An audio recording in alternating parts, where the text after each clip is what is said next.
It's easy to spot beauty in Portland, Maine.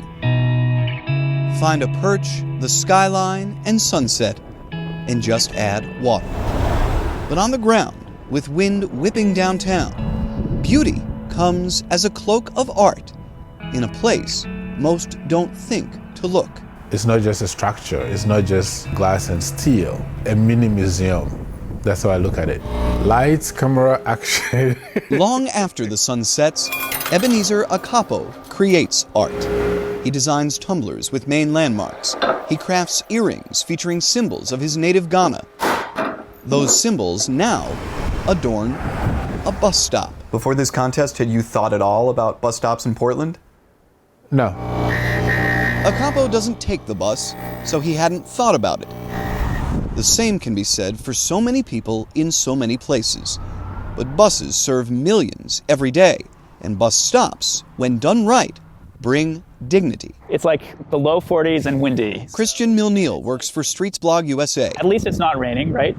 They just ran a bracket-style tournament for America's best bus stop.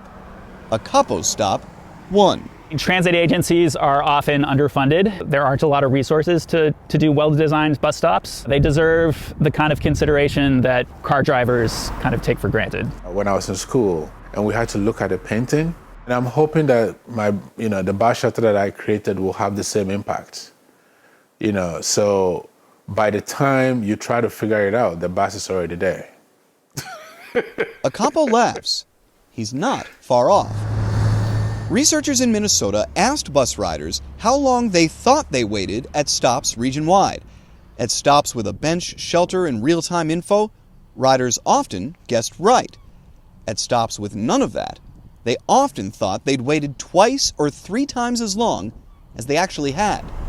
Even just a bench made a big difference. For riders, the most important things are things that are included in the Boston bus stop. The next 22 bus to Ruggles arrives in 4 minutes. This bus stop at Columbus Ave and Walnut Ave on the T in Boston was voted second best. A shelter to wait under if it gets rainy, real-time information about if your bus is running late. But this stop cost $500,000. Akapo's art cost thousands because most cities don't have Boston's budget. They have Portland's. As a canvas for public art. Dinah Minot runs Creative Portland. She partnered with the city to commission 4 pieces of art over already existing shelters. To increase ridership, but also to reduce the stigma of riding a bus. What's the stigma of riding a bus? That you don't have a car, so you have no other way to get around. Around Portland today, some stops consist of a single signpost. Some are placed across multi-lane roads with nowhere close to cross the street.